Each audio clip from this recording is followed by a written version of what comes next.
La fondation Chen Wenchun a été créée suite à la mort d'un célèbre militant de la cause indépendantiste des années 70, décédé en 1981 dans des circonstances troubles qui suscitent encore aujourd'hui des interrogations.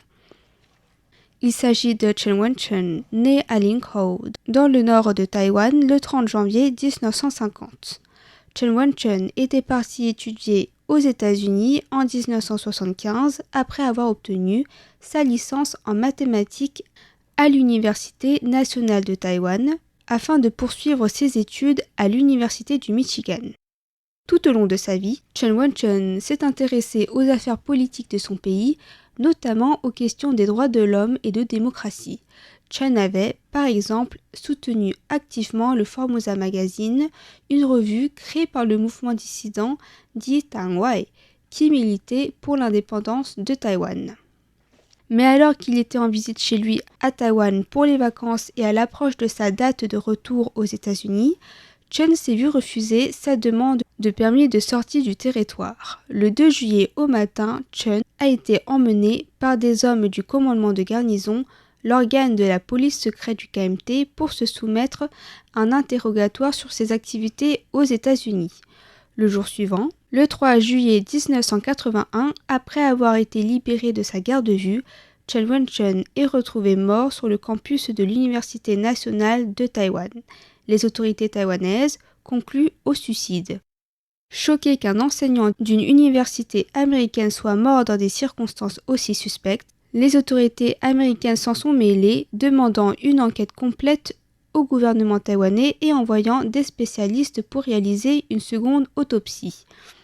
Les médecins légistes concluent lors de la conférence de presse que Chen a été victime d'un assassinat et qu'il aurait été jeté d'un étage dans les escaliers alors qu'il était inconscient. L'année suivant sa mort, sa femme, Su Jun, décide de fonder la fondation commémorative Chen Wenchun à Taipei, dont les fonds bénéficieraient à la communauté taïwanaise des États-Unis et de Taïwan. Aujourd'hui, on peut se rendre au siège de la fondation pour y visiter l'exposition permanente qui retrace la vie et l'enquête qui a suivi sa mort. Aujourd'hui, la fondation a pour volonté de promouvoir l'histoire et la culture taïwanaise à travers la publication bimestrielle de son magazine Taïwan Culture. Elle est aussi engagée dans le domaine éducatif depuis sa création, lorsqu'elle a commencé son activité avec le Taiwan United States Cultural Exchange, un programme d'échange culturel entre Taïwan et les États-Unis. Madame Chen a également ouvert une fondation commémorative en hommage à son mari aux États-Unis dans le New Jersey. La fondation a même déposé plainte, mais le gouvernement a rejeté la demande sous prétexte que l'affaire du meurtre n'avait pas encore été résolue. Le directeur de l'époque de la fondation, Zhang Lunqiao, a rappelé en 2018 que lors de la création de la fondation, le gouvernement de l'époque avait refusé que cette dernière utilise le nom de Chen Wenchun.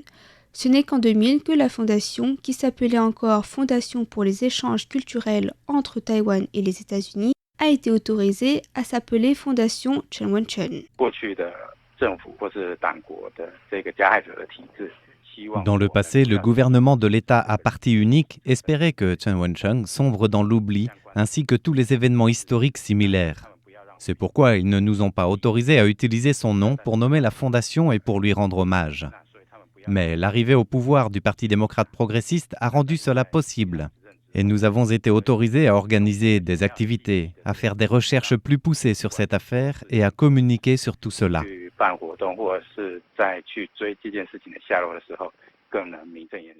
Un changement qui témoigne de l'évolution politique de Taïwan et qui montre qu'avec la démocratisation du pays, l'importance du travail de mémoire s'est imposée comme une évidence pour beaucoup de Taïwanais. Il a fallu attendre 2020 pour que la commission de justice transitionnelle publie un rapport concluant que le Dr Chen Wenchun avait bel et bien été tué par les agences de sécurité de l'État.